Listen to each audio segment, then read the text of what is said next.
If you can't explain it simply, you don't understand it well enough. This is Albert Einstein quote, which is quite appropriate, as one is coming here with her elucidating skills, even when the topic is trigonometric. Oh, difficult one na, but making it easy today. Joining our channel is Himanshi Sharma from Barwala, Panchkula.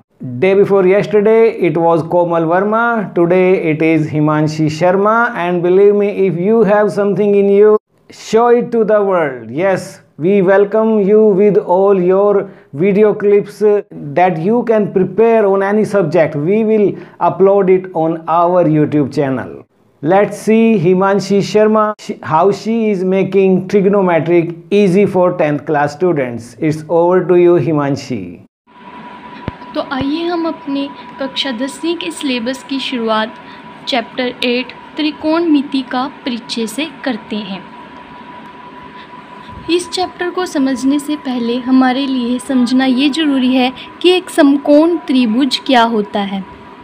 तो एक समकोण त्रिभुज वह त्रिभुज होता है जिसका एक कोण समकोण हो, यानी कि वो 90 डिग्री का होना चाहिए, और उस एंगल के जो सम्मुख वाली भुजा होती है उसे हम कर्ण कहते हैं, और इसे कहते हैं हम लंब, और ये होता है हमारा आधार। कर्ण, लंब और आधार के लिए एक फॉर्मूला है, कर्ण का स्क्वायर इक्वल आधार का स्क्वायर प्लस लंब का स्क्वायर।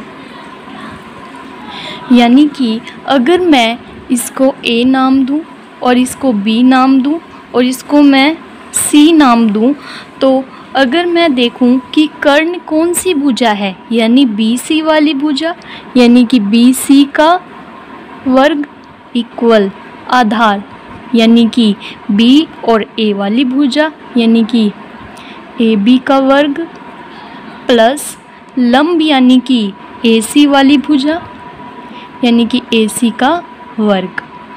तो हमारा एक फॉर्मूला बन गया कर्ण, आधार और लंब के लिए, जिसका हम प्रयोग इस चैप्टर में करेंगे।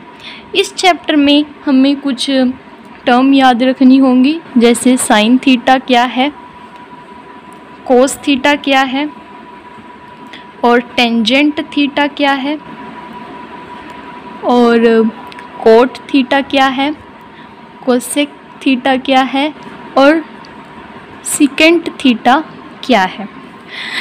तो अगर हम साइन थीटा, कोस थीटा और टेंजेंट थीटा को समझ जाएं, तो उसके उल्टा क्या है, टेंजेंट थीटा का उल्टा है कोट थीटा, कोस थीटा का उल्टा क्या है सिकेंट थीटा, और साइन थीटा का उल्टा क्या है, कोसेक थीटा। तो आइए साइन थीटा को सबसे पहले समझते हैं। तो हमारा साइन थीटा क्या होता है, साइन थीटा होता है लंब अपॉन में कर्ण, ठीक है। यानी कि अगर मैं लंब को L से डेनोट करूं और कर्ण को मैं K से, यानी कि लंब बटे कर्ण। और हमारा कोस थीटा का क्या फॉर्मूला है, आधार बटे कर्ण। आधार को मैं अगर A से लिखूं और कर्ण को मैं अगर K से लिखूं, यानी कि आधार बटे कर्ण।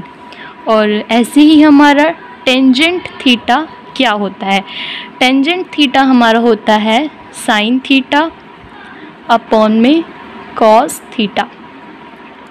हमारा साइन थीटा था लंब बटे कर्ण, और हमारा कोस थीटा क्या है, आधार बटे कर्ण। जो ये नीचे होता है वो ऊपर चला जाएगा और ऊपर वाला नीचे आ जाएगा, यानी कि कर्ण बटे आधार हो जाएगा। हम कर्ण से कर्ण को कैंसिल कर देंगे और लंब बटे आधार, यानी कि टेंजेंट थीटा क्या हुआ,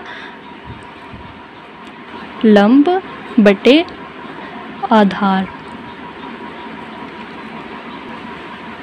अब जैसा मैंने आपको बताया कि अगर हम साइन थीटा, कोस थीटा और सिर्फ टेंजेंट थीटा को समझ जाएं तो हमारे लिए बाकी तीन को समझना आसान हो जाएगा। यानी कि साइन थीटा मैंने बताया था कि इसका अपोजिट जो होता है, यानी कि इसका उल्टा, वो होता है कोसेक थीटा। यानी कि जो भी मेरा साइन थीटा आएगा, अगर मैं उसके ऊपर 1 कर दूं, यानी जो भी मेरा साइन थीटा आया है, मेरा कोसेक थीटा कैसे निकलेगा? अगर मैं 1/साइन थीटा कर दूं तो वो मेरा कोसेक थीटा निकल जाएगा। साइन थीटा यानी माना कि मेरा x आया है, तो कोसेक थीटा क्या होगा? 1/साइन थीटा, यानी 1/x। अब हम इस बात को यहाँ से समझते हैं। हमारा साइन थीटा का आया था लंब बटे कर्ण, यानी कि हमारा कोसेक थीटा क्या होगा? 1/साइन थीटा। 1 साइन थीटा क्या था हमारा? लंब बटे कर्ण, यानी कि लंब बटे कर्ण।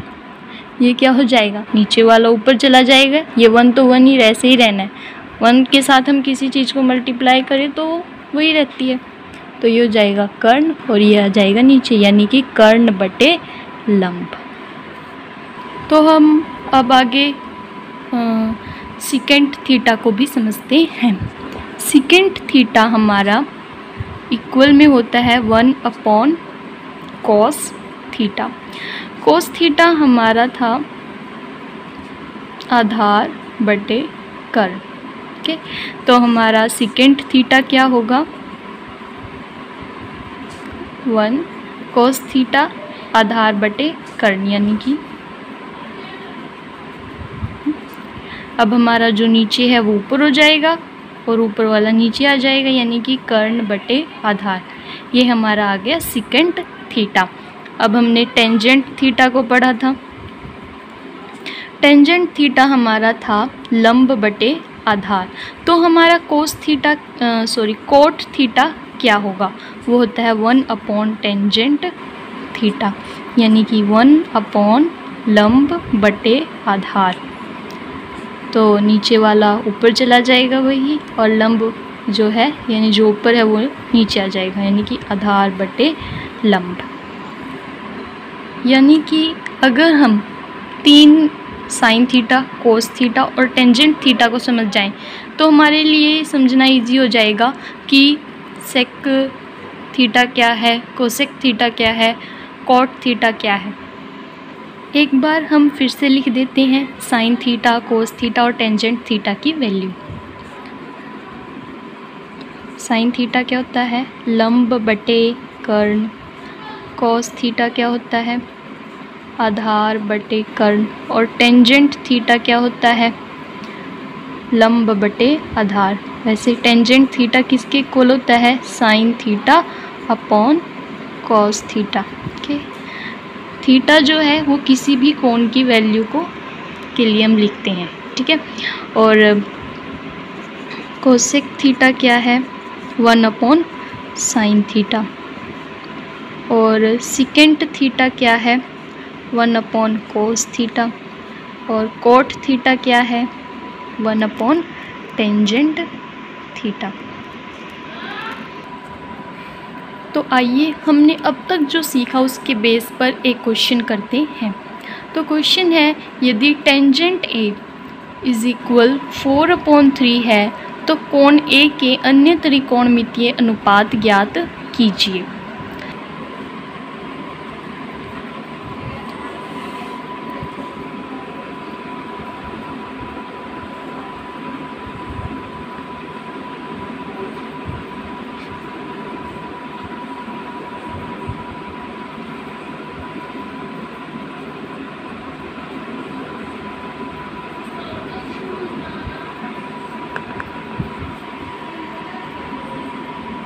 ये जो हमें दिया गया है, अब देखिए टेंजेंट 4/3, कभी भी इसे ऐसे मत लिखिए ये इसके साथ में ए दे रखा है तो हम ए ही लिखेंगे, ठीक है। हमें टेंजेंट की वैल्यू दी गई है 4/3 और देखिए हमने पढ़ा था कि जो tan थीटा होता है वो लंब बटे आधार के इक्वल होता है, यानी कि जो ऊपर वाला हम जो भी कुछ लिखेंगे वो लंब में लंब लिखा जाएगा और जो हम नीचे लिखेंगे उसके वो आधार होगा। तो देखिए ये लंब है और ये आधार, क्योंकि जो ऊपर लिखा है 4 वो हमारा लंब है और जो नीचे 3 लिखा है वो हमारा आधार है। तो देखिए 4 ये रहा हमारा लंब, यानी कि हो गया 4 इसकी वैल्यू, और आधार यानी कि 3 ये होगी इसकी वैल्यू। अब देखिए हमें कहा गया कि इसके अलावा टेंजेंट ए के अलावा हमें और भी सभी त्रिकोणमितीय अनुपात ज्ञात करने हैं। तो हम इससे कौन सा निकाल सकते हैं? तो मैंने शुरू में एक फॉर्मूला लिखवाया था कि कर्ण स्क्वायर इक्वल लंब का स्क्वायर प्लस आधार का स्क्वायर होता है। तो हमारे पास लंब और आधार दोनों हैं और हमें एक निकालना है तो निकल जाएगा। कर्ण निकालना है हमें ना, तो कर्ण स्क्वायर इक्वल लंब का स्क्वायर, लंब कितना है हमारा 4 यानी 4 का स्क्वायर प्लस आधार, आधार कितना है 3 यानी कि 3 का स्क्वायर। ये हो जाएगा के स्क्वायर इज इक्वल 16 प्लस 9 के स्क्वायर इज इक्वल 25, के इज इक्वल टू 5। ये आ जाएगी हमारी वैल्यू के की। के की कितनी वैल्यू हमारी 5, ठीक है। अब हमारे पास लंब भी आ गया, आधार भी और कर्ण भी। अब तो हम हर एक की वैल्यू निकाल सकते हैं। साइन थीटा की क्या होगी, कोस थीटा की क्या होगी, टेंजेंट थीटा की हमें दे रखी थी, कोसेक थीटा, सेकेंड थीटा और कॉट थीटा। तो सबसे पहले हम कॉट थीटा की वैल्यू निकालते हैं, जो कि क्या होता है हमारा 1 टेंजेंट थीटा, यानी कि 1 टेंजेंट थीटा क्या है हमारा 4/3, यानी कि ये क्या हो जाएगा 3/4। जो नीचे है वो ऊपर चला जाएगा और ऊपर वाला नीचे आ जाएगा, ठीक है। अब हम निकालते हैं साइन थीटा की वैल्यू। साइन हमारा होता है लंब बटे कर्ण, आप इसे ज़रूर याद कर लें। साइन थीटा की वैल्यू क्या है, कोस थीटा की वैल्यू क्या है, क्योंकि इनके बिना हम ये चैप्टर नहीं कर सकते। तो ये होती है लंब बटे कर्ण। तो हमारा लंब कितना है 4 और कर्ण कितना है 5, ये आ गई आपकी वैल्यू। अब हम निकालते हैं कोसेक थीटा की वैल्यू, जो कि हमारी क्या होती है 1 साइन थीटा, यानी कि 1/4/5। ये कितनी हो जाएगी 5/4। चलो अब हम कोस थीटा की वैल्यू भी निकालते हैं। कोस थीटा जो कि इक्वल होता है आधार बटे कर्ण के। अब हमने देखा कि हमारा आधार क्या था 3 था और कर्ण क्या था 5 था। ये आ गई हमारी वैल्यू कोस थीटा की। तो मैंने इसको यहाँ भी ड्रॉ कर लिया है ताकि करने में आसानी हो, ठीक है। तो अब सेकेंड थीटा की वैल्यू निकालते हैं, जो कि होती है 1 cos थीटा, ठीक है। 1 cos थीटा की वैल्यू क्या आई थी 3/5, ये क्या हो जाएगी 5/3, ठीक है। अब हम करते हैं टेंजेंट थीटा और कोट थीटा की वैल्यू हम निकाल चुके हैं, तो ऐसे हमारा ये क्वेश्चन हो जाएगा complete. Hope you liked this video and you liked her style of elucidation that she was making the mathematics easy for you. Himanshi Sharma will be coming with more videos on your chapter 8 10th class. Be with us in our next videos to come on mathematics and English subjects. Thank you. God bless you all.